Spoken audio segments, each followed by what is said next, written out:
Morning, everyone. Thank you for being here. My name is Beth Brown, and I'm a mom to three Moravian Academy students, including one at the upper school.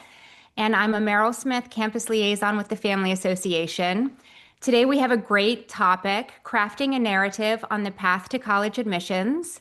And we'll be hearing from our Merrill-Smith campus director, Dr. Rachel Wright, as well as our college counseling team, Lisa Dubriel and Kyle Shaughnessy. Thank you. I'll take it away. Is that good, Jess? Yep, perfect. All right. Welcome, everybody. We are so excited to see so many new names and faces on this Zoom. So this has had the desired effect, which was when we were choosing out topics to share with our Merle-Smith Family Association this year. When we landed on this one as one of the three, we thought this would be a good one to invite younger families to as well, because of the questions that our friends at Swain and downtown are often hearing in the admission process and in the selection process as they're thinking about high school too.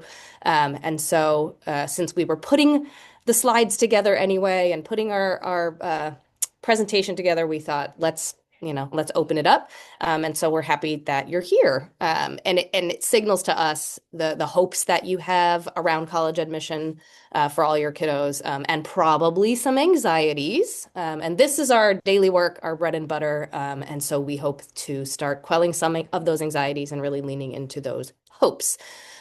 Jess, you can go to the first slide, which I think is just a little snippet here. And an overarching theme here is to think about colleges admit people, not profiles. And so our school's job and yours as parents in the biggest sense in the college process is to create the conditions for your kiddos from preschool on up through senior year, for authentic growth into the whole person that they're going to be when they're 17 and 18 years old, because that is what a college is trying to seek, right? They want to seek the whole person that is your 17 or 18-year-old, understand who that person is, and admit that person to their freshman class. And so no matter the age of your kiddo, the first goal is to create conditions for them to grow into their full self. It's easy to focus, when families think about college admissions, it's easy to focus on the outcome, like that moment of getting in. But our work here at Moravian, our hope for every student is bigger than that. It's really a hope that through the college process, in the narrowest sense, and our whole educational experience in the broader sense, it's about discovering who you are, discovering what matters to you, that Moravian question of who am I and who can I become, and how you want to contribute to the world beyond Moravian, beyond high school. And so that's what we mean by crafting a narrative. Our college counselors are going to tell you a lot more about what that specifically means in the context of college admission. But it's not necessarily about packaging yourself for colleges, but actually learning who you are and then how to tell that story with honesty and reflection. And it does not just start in junior year when the essay writing begins for the college application. Becoming who you are starts now, no matter the age of your student. And so that narrative that we're crafting is going to be the authentic through line that emerges across all their years in school, as they figure out the answers to questions like who am I and what do I care about. Okay, on to the next slide. This is my last one for a bit. You don't need to read all the words on this slide. Basically, the structure of the session is I'm about to turn it over to Lisa and Kyle, and they're going to take you through all the ways that we're thinking about the crafting a narrative on the path to college admission. They're going to unpack what that means in practical terms, how it takes shape over time, how it's central when it does get to the junior and senior years in the admission process, and then how we can all help parents and how we as a school help students to discover and articulate their story. Hopefully by the end, you will feel more reassured about what your role is as parents, as partners in this process and not project managers for your kiddos. All right, I'm going to turn it over to, I think Kyle is on the next slide.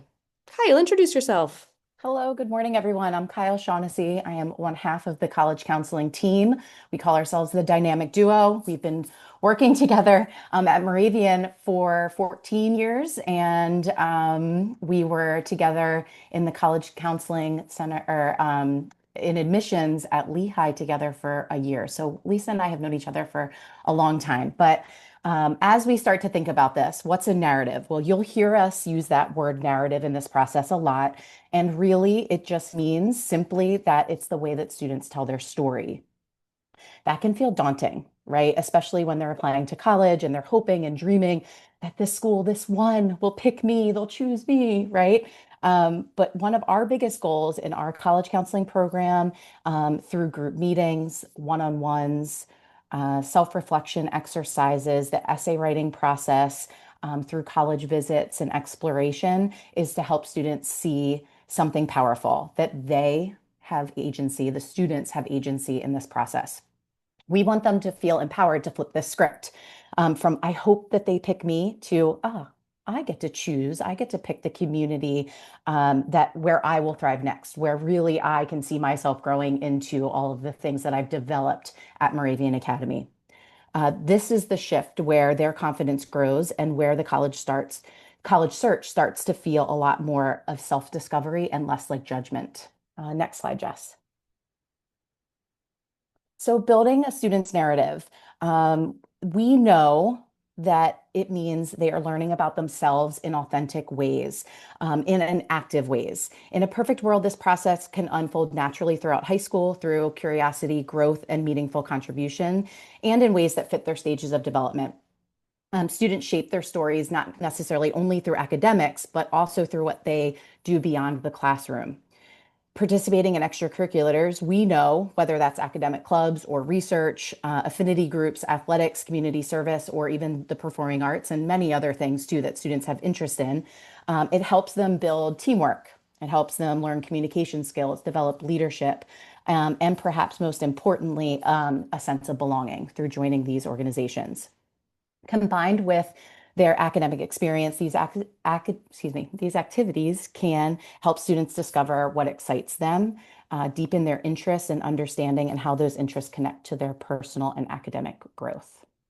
As students develop their stories and as these stories evolve in middle school, it's all about curiosity, trying new things, developing habits of mind. In ninth grade, it could be, oh, my best friend is joining this club. I'm going to go try digital media because they're doing it. Let's see what it's all about. And then as it starts to develop, it's like, wow, I'm kind of good at this digital media thing. I sort of really like it. As I'm joining the upper school in ninth and 10th grade, I'm going to dig in a little bit more. I'm going to develop some mentorship and relationship with the advisor, or the person leading that club or organization. And so it starts to develop a little bit more. This is where we see the beginnings of depth start to develop a little bit. And that's where we might call something the spiky phase, when students start to find areas that really energize them, and maybe they all go all in on kind of one activity or one project or one thing. By 11th and 12th grade, the focus shifts to refinement and articulation, and it helps students kind of connect this dot, through essays, interviews, and choices as they start to apply to colleges. We talk about the difference between that word spiky that I use. There's also a term well-rounded, and purposeful students. A spiky student has a deep passion in maybe one or two areas. A well-rounded student has balance and breadth. But the purposeful student, this is sometimes where the magic happens, is someone who can connect their experiences into a cohesive narrative that reflects who they are and how they've grown.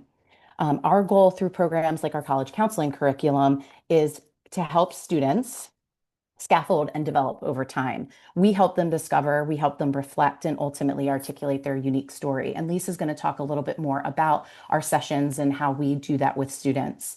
I just want to share kind of one student's experience, about their process through Moravian. He joined the Moravian community in ninth grade, having never attended formal school. He was a homeschooled student.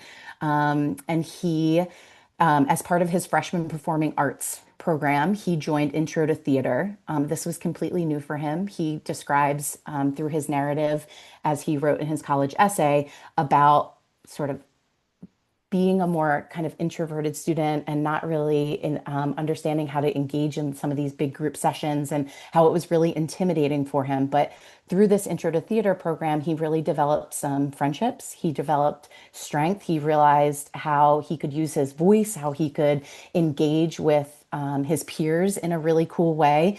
And through the encouragement of not only the theater director, but then also his peers and his friends, he decided to join the chorale and later audition for the chamber group. And this confidence started growing in him. He discovered a true love for the performing arts, and it eventually led for him to have a principal role in our musical. At the same time, in the classroom, he was developing a really deep interest in science. He was inspired through the mentorship of his honors chemistry class, and by junior year, he decided to challenge himself further by enrolling in AP chemistry, where he absolutely thrived in this class through working with his professor, excuse me, working with his teacher. He has now, as he's going through the college process, he is applying to schools and exploring programs in chemical engineering. This will also allow him to continue. He's also pursuing schools that are allowing him to continue looking at performing arts. He knows that that has to be a part of his story, a part of his journey. Whatever school he chooses, he wants it to have really strong STEM, really strong chemical engineering, but also the ability as a non-major to pursue the performing arts. And so he recognized that these are essential parts of his identity and the communities that he wants to build in college. Jess, can you go to the next slide? So now understanding the admissions process, right? We just talked a little bit about how students are starting to develop and understand their identity through the college process and what they want to share. Well, colleges and universities also have their own identities, their own cultures, and they are creating the community that they want. So how are they doing that? What are they looking for in applicants? How are they expressing who they are as well? They're looking for fit just the same as the student, right? So one of the biggest pieces and kind of the first thing that college admissions offices will look at and review when thinking about who might be the next community member on their campus is to start with the transcript, their academic profile. The transcript will give a college or university the best piece of information of how successful the student will be in the academic classroom. It's the first story that starts to be told. From the ninth grade year, what courses were available to them through looking at the Moravian Academy profile, and then what courses did the students start taking as they develop through 10th grade, through 11th grade, through 12th grade. They're looking for academic readiness. They're looking for intellectual engagement, the courses that the student chooses to take within the context of the choices that they have. Are they challenging themselves in a way that's appropriate for them? What does this mean and what does this say about their strengths and interest? Sure, we have an AP curriculum and AP courses are great, and it is a way that students can further develop an interest in a particular subject area. But what if the student is really interested in Shakespeare? There's no AP in Shakespeare, or politics and power and justice, or poetry, or geology, or astronomy. So, yes, do we want students to challenge themselves? Absolutely. But we still want them to tell their authentic story. And if they have interest in those particular subjects, they should also be engaging in those subjects as well to develop further depth in them, to spark their interest to continue growing with what they love and what is interesting to them.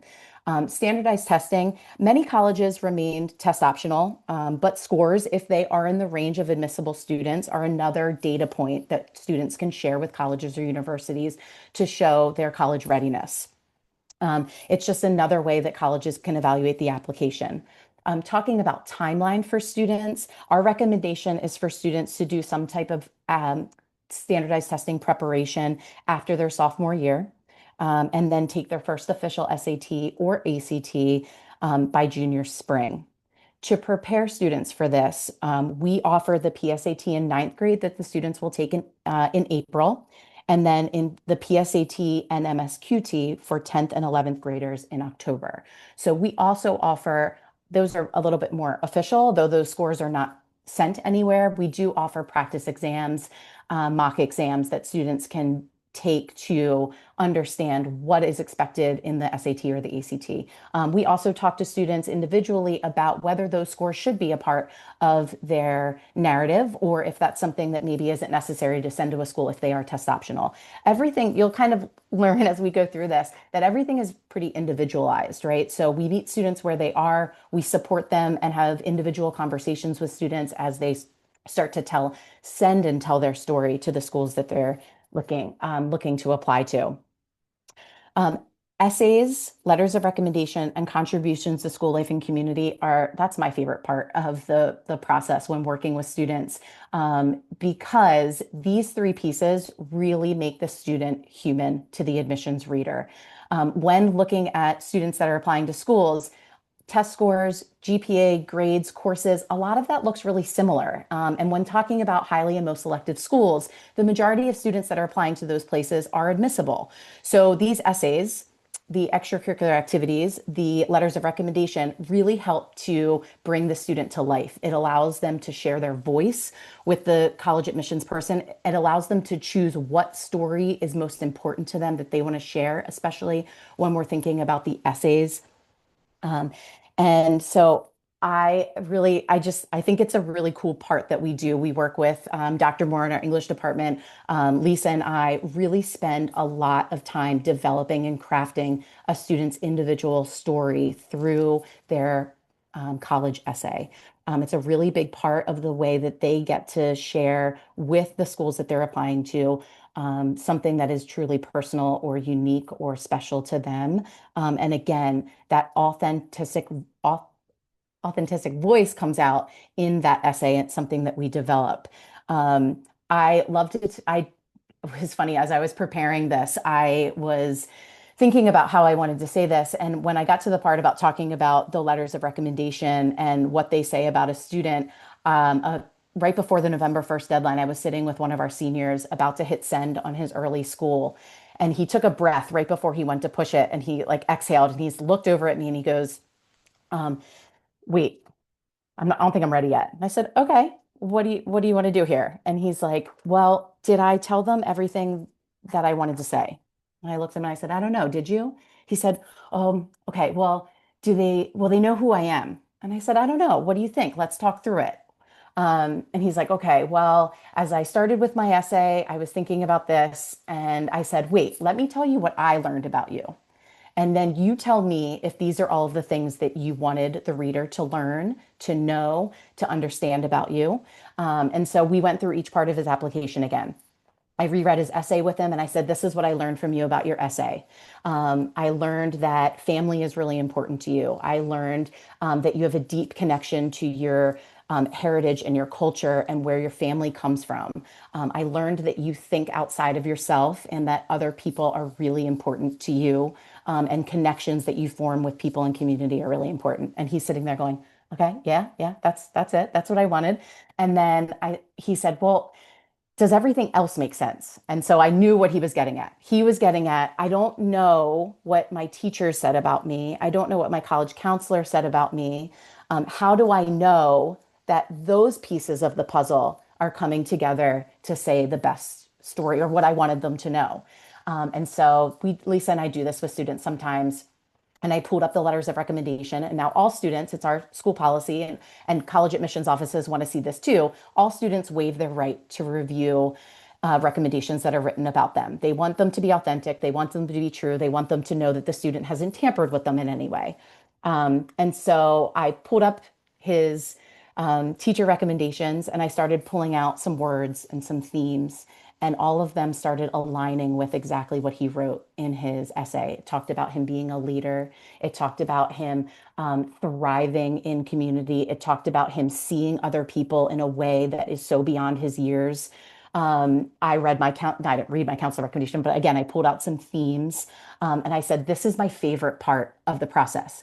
I have such a bird's eye view of everything. You're only seeing the parts that you put together. I'm seeing everything come together. And I will tell you, 10 times out of 10, our teacher recommendations, our counselor recommendations, all have the exact same theme when talking about each individual student. It's personal to them, it's unique to them, and everything comes together in such a really cool way that it gives me chills every time I think about it, because I'm like, man, we just know our kids, and what our kids put together is really powerful application, and then kind of accompanied with us supporting them in that way of seeing them is just really cool. So as I finished reading through some of the themes, he looked at me and he's like, wow. He's like, it like worked.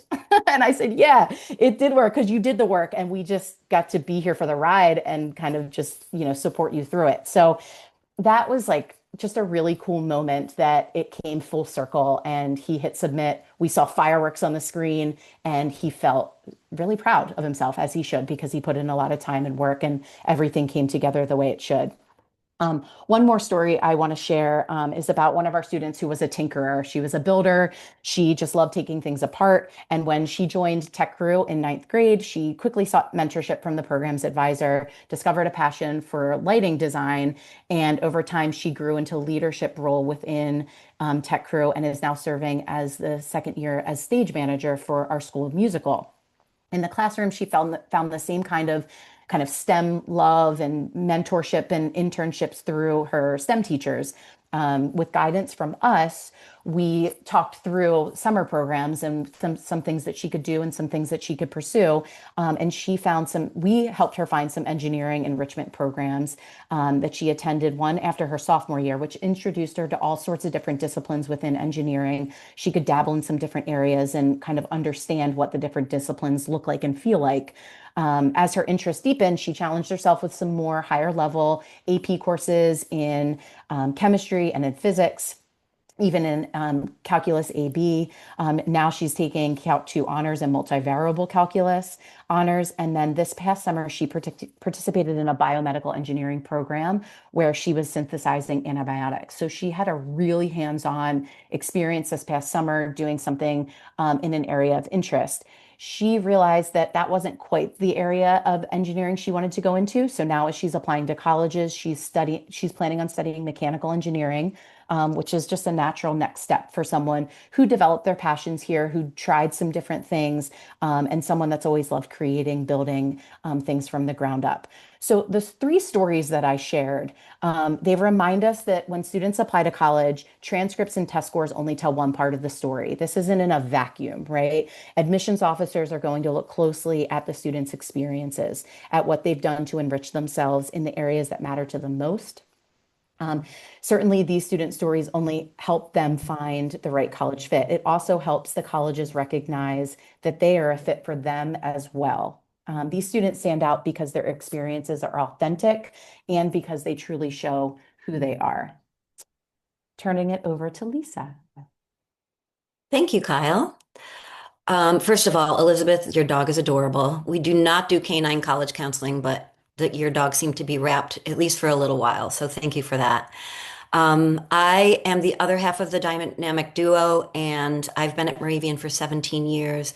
I also worked in college admissions before that at two institutions. We come with some knowledge of both sides of the desk, which has been really helpful through the years. So a little bit more about, just to be a little bit more specific about our team's work with students. So in the examples that Kyle provided, and honestly, we could give examples all day. We really could share with you so many wonderful stories of our students and how they really develop their individual narrative through their years at Moravian Academy. We help students to determine how to share their stories in their applications, from helping them to choose the schools that fit that narrative ultimately through every aspect of the application, including providing academic information and honors, activities lists, essays, both the personal essay and those that are specific to the college, choosing their teacher recommendations, and many other elements of the college process. Junior and senior seminars, one of our favorite opportunities to really get to know students. These are small group classes in which for juniors, we introduce and workshop aspects of the college search process. And that's actually going to be starting in a couple of weeks with our juniors. And this includes, but isn't limited to, college list building, resume crafting, essay writing, college visits and interview tips, starting to fill out the common application, financial aid and scholarship basics, and other aspects of the process. Students will come out of their junior year with an essay draft in hand. This is an assignment in their junior English class, and it often includes our input. They also have an excellent start on their common application. And most importantly, they have a sense of empowerment about how to move forward in their college search and application process. Then in the senior year, students will focus on finalizing their college list and really diving into that application process with us. We are a three-pronged team: student, parent, college counselors, with the student at the helm.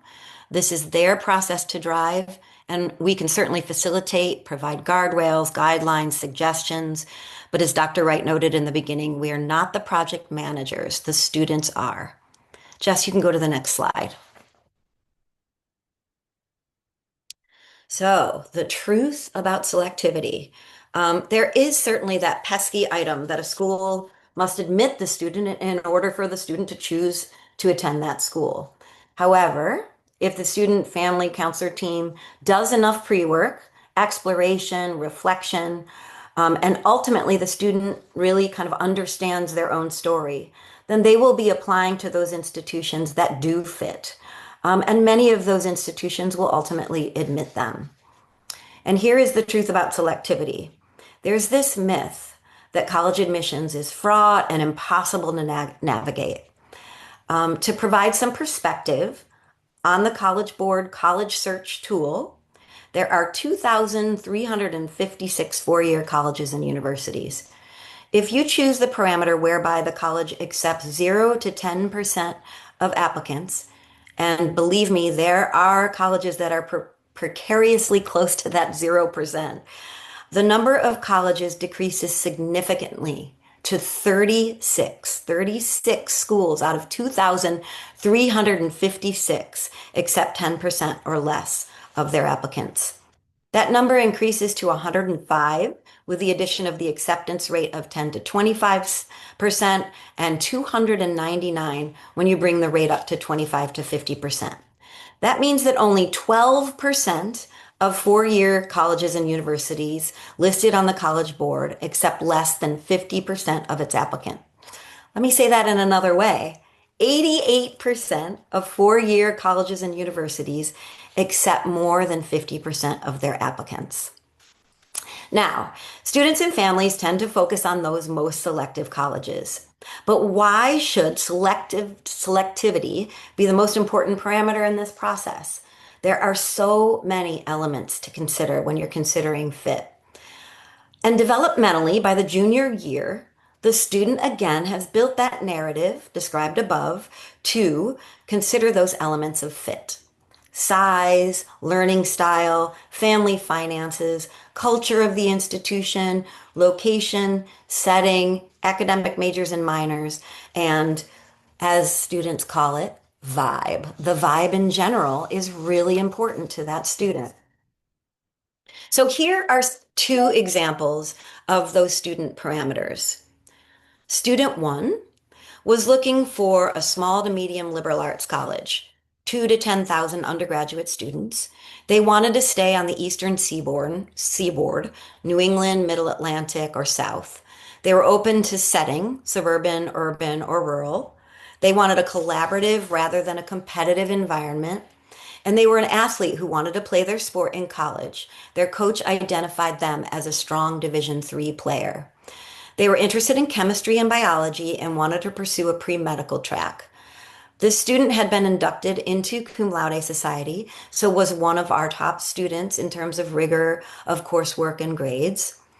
From this student's curated list, they narrowed it down to two small liberal arts colleges, one with a 32% acceptance rate and one with a 7% acceptance rate, both with similar characteristics.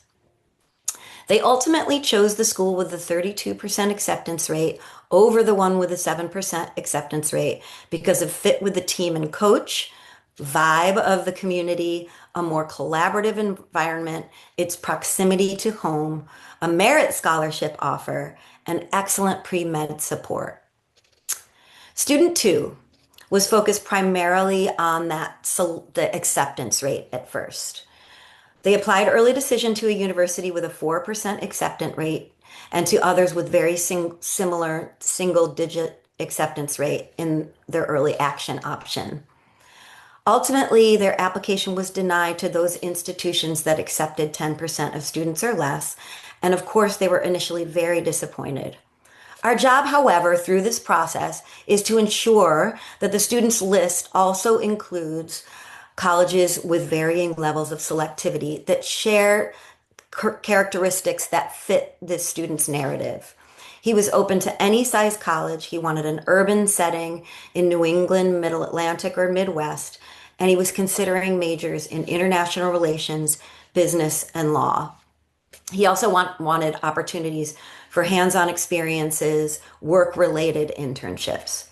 He was ultimately admitted to several institutions and chose to attend a university with a 47% acceptance rate. He visited Moravian Academy recently, earlier this fall, smiling from ear to ear. He's already made many connections at his school and in the urban community of which he is part. And he's already in an internship in which he shepherds VIPs visiting the university through campus. And if you knew this person, you know that was a perfect fit for him. So he's already hobnobbed with many VIPs. Now, certainly there are those students for which a school with a single digit acceptance rate is a fit, but it isn't just because that school has a low acceptance rate. Here's the thing. No college or university or higher educational experience corners the market on what might picture as the college that will guarantee whatever vision we have for success for our children. However, there was a study, the Gallup-Purdue Index, in a joint research effort between Purdue University and the Lumina Foundation, worked to identify the aspects of the college experience that translate into longer-term success. Life satisfaction, employee engagement, and just a feeling of well-being in your life in general. The project found that type of college, public or private, small or large, selective or not selective, had far less impact on the student's adult life than did types of experiences the student had. And here are the big six that did have significant impact. Having a professor who made the student excited about learning, feeling that professors cared about the student as a person, finding a mentor who encouraged the student to pursue goals and dreams, working on a project that took a semester or more to complete, having an internship or job that allowed the student to apply what they were learning in the classroom, and participating actively in extracurricular activities. So I'm going to turn it back to Rachel, who's going to talk a little bit about, again, sort of what can you do as parents? Thank you. Wow, that was so dense. So I am a parent of a first grader and a fifth grader and a seventh grader. And I can't hear Lisa and Kyle talk about this enough. It's so rich, the information that they bring. And so when thinking about wrapping up the presentation, we're like, we know parents want to end with a feeling of, okay, what can I do? I hear all that. I think they're going to be in good hands when they get to the college process. What can I do now? What should I do now? And so if you're the parent of a lower or middle school age student, if having a successful college experience, and now I'm imagining that that's those big six things Lisa just listed, that's a successful college experience. If that's your hoped for outcome, what might healthy narrative building parenting look like? Had to mute for our little bell to ring.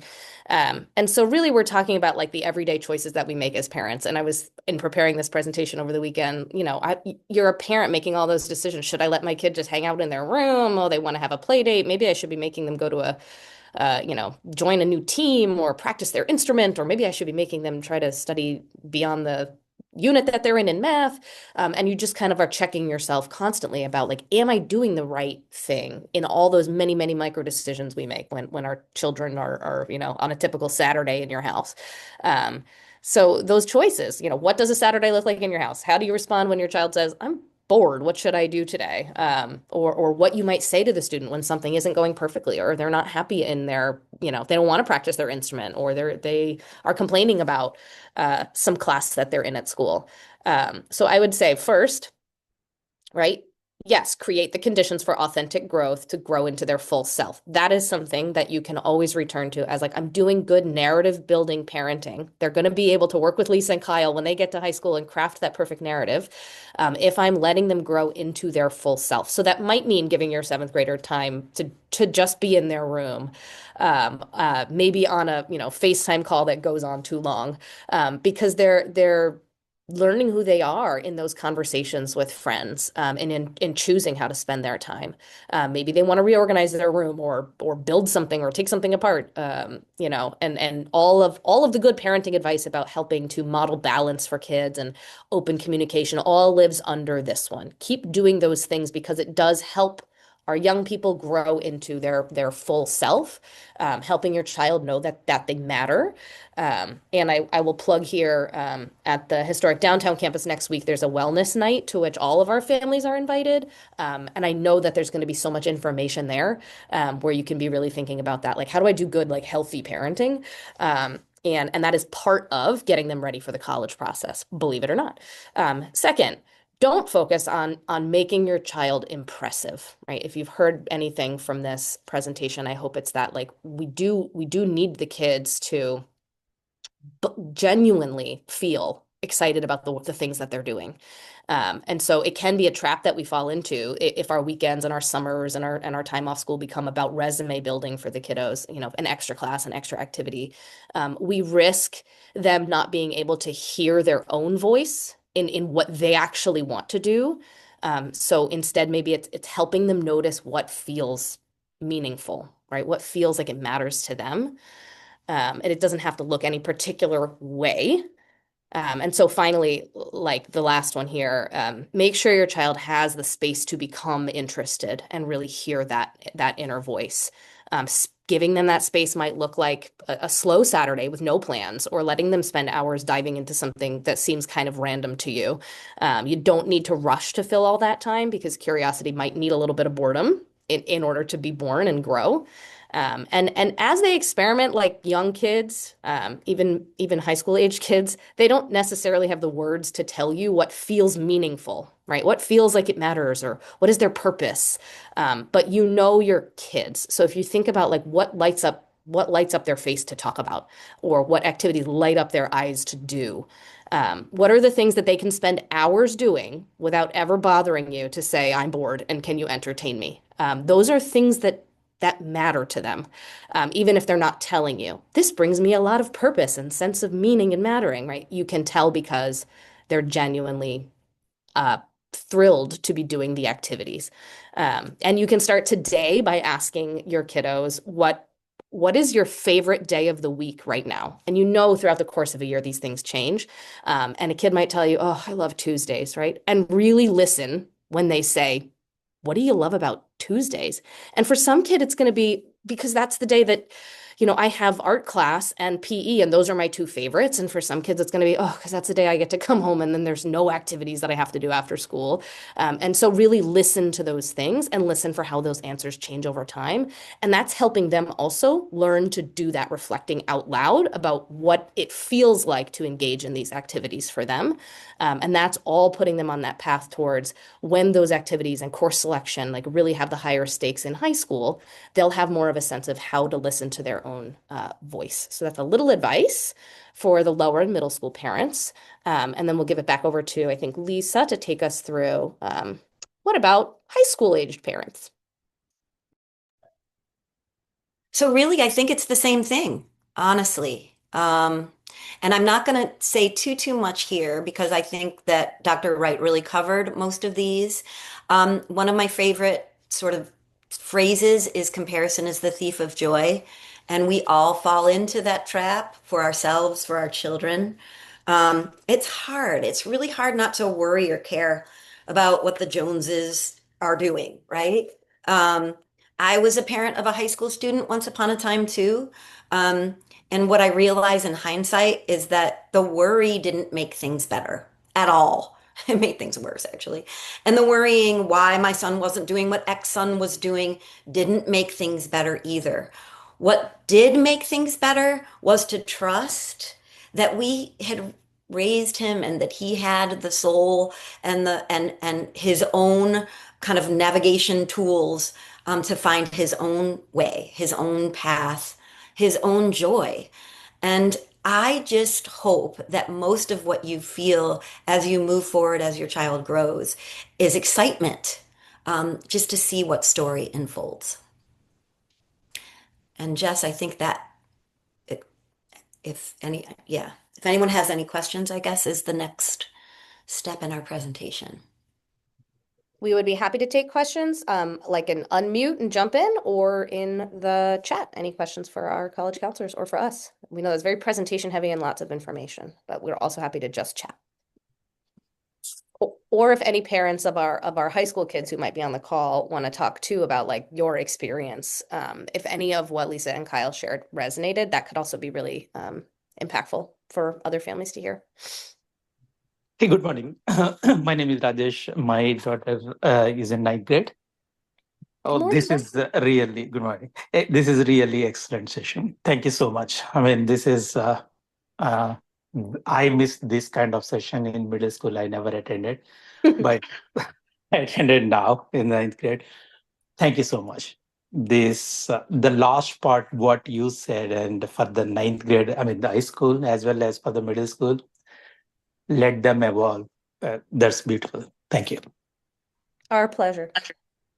Hi, this is Amy Booker. I have a sophomore and I have a recent graduated in the spring. And I'm just chiming in to reassure everyone. This is the peak of the Moravian experience, or it has been for us, for our family. It's how you start to see how everything you've invested in comes together, and you really start to see your students shine. One of the things I'll warn parents who love to be actively involved in their students' development. It's a little jarring sometimes when you see how independent they are through this process. I actually had to ask my son, "Can I please come to one of these meetings?" Because I was curious and I wanted to see what they were working on, and I was so pleasantly, I would say surprised, because I had trust that Kyle and Lisa really knew what they were doing, but I was just, I was, let's just say, pleased. I was very pleased to hear the similar things as far as our conversations at home as a family were happening in the counseling office, and they were discovering the same things about him independently. And it's amazing to see how, even though he heard it from us, oftentimes they don't, once a parent says it, they're not sure, like, oh, parents are biased. But, to have those very professional voices come and see them for who they are and challenge them too, to, stretch themselves in terms of crafting that narrative. I just wanted to reassure parents that even if you're like, wait a minute, I haven't seen any of this. What are you working on? What are you doing? Did you submit your application? Trust the process. Trust Kyle and Lisa. They're amazing. They're wonderful, and they will. Your kids are in good hands with them. So that's all I wanted to say. Kyle and Lisa, does that resonate? We will pay her later. Yeah. But also, we saw him when he visited, and he looks so happy and healthy and wonderful and just so joyous. So it's great to see that it's all clicking and he's taking on leadership roles, and it's really amazing. Absolutely.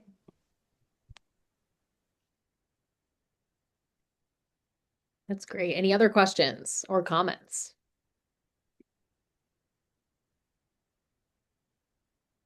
All right. Well, oh, go ahead. I have a question? This is Regina Carolyn. Hi. My question is, well, I have a sophomore and then I have an eighth grader, and I've always heard wonderful things about the college counseling, so that's great. I think my sophomore is maybe like a little worried about the whole, um, and I was wondering like when she will get to meet with the college counselors for the first time, just to maybe put her at ease with the whole process and like her questions, Yeah, I'm gonna let or if she should, I'll let Lisa take or it, if but she should. I just want to add, like, Okay. and you're breaking up a little bit, but I think I heard the question. What about if my kid is the anxious one, right? My kid is driving the concern and they want to know when they're going to get all this information. Um, I will, I mean, for sure, um, we have grade level parent nights coming up. You have this session, like you can also drive and quell some of that. But I also just want to acknowledge, like, we know that some of that pressure and anxiety is not coming from you as parents. We know that the kids put a lot of it on themselves. They are doing a lot of the comparison. So even if you're not saying, let's keep up with the Joneses, kids have that in the back of their head. It is part of the culture that we live in, the comparison culture born of social media that, this generation has been on. So we are definitely fighting upstream to keep their anxiety down. But I will also just now I just want to acknowledge that and let Lisa take so when do our kids get all this information, Lisa? Great question. So, I think the key really is that if the student is feeling that they want to make a connection, then they are more than welcome to reach out and we'll find a mutually convenient time to meet. I actually just met with a sophomore last week, a student who reached out and just said, I have a couple of questions about, what should I be doing? Because generally speaking, our primary work right now is with seniors and their applications. And then we start the juniors, as I said, in a couple of weeks. So freshmen and sophomores don't have as much formal time with us, but that doesn't mean that they can't reach out. And when I met with the sophomore, he had some great questions. What should I be doing right now? And so we kind of walked through sort of a general timeline as it relates to the college process. And sophomores, really what they should be doing is still sort of what Ms. Shaughnessy was talking about, that kind of paying attention to what excites them academically, extracurricularly, and starting to think about, all right, how do I want to enrich myself in areas of interest? How do I want to kind of build some of that depth in those areas of interest? And we talked through some ways that student could connect more to what his interests and strengths are. Um, and we'll do that with any sophomore, any freshman who's interested in learning a little bit more about the process. Absolutely. Certainly, if the parents have questions, same thing.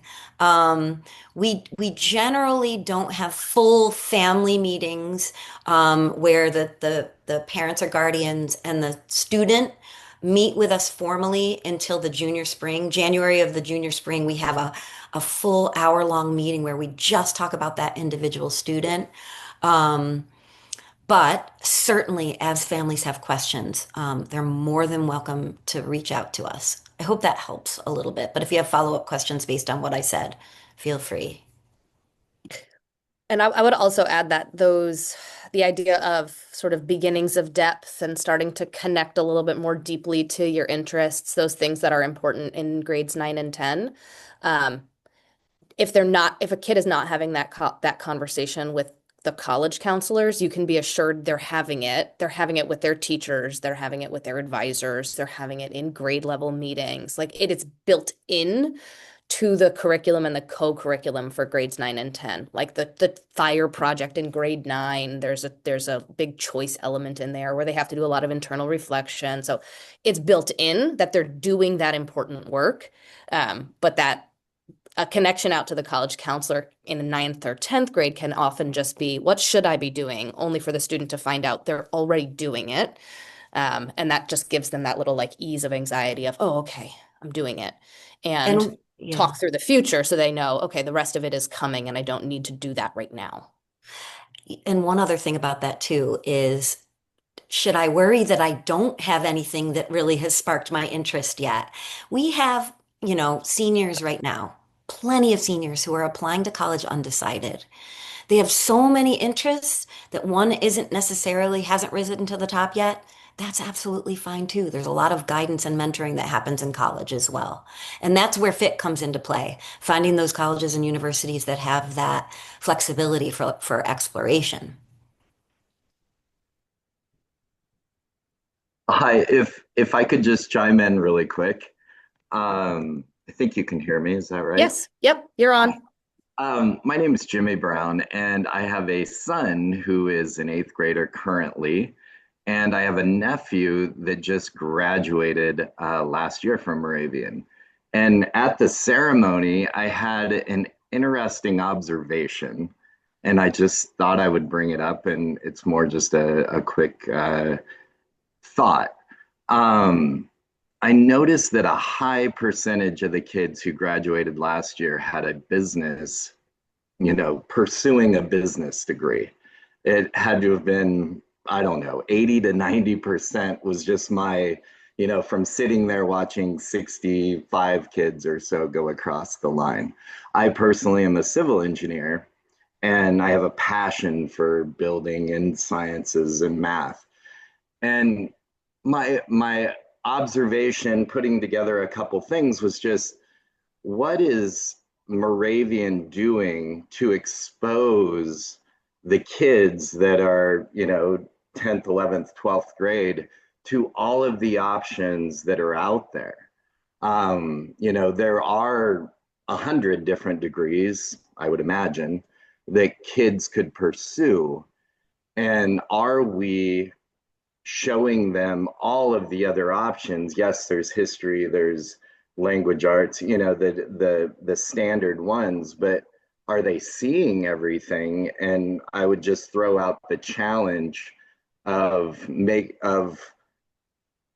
exposing everyone to the vastness of what they can do. It's not just a business degree of you're going to go work for somebody and you're going to sell something or whatever it is. And trust me, I have no bad intentions or thoughts about business degrees. My wife has an amazing business degree, and does awesome things. But I just am wondering, did anybody else make that observation from at least last year's graduating class?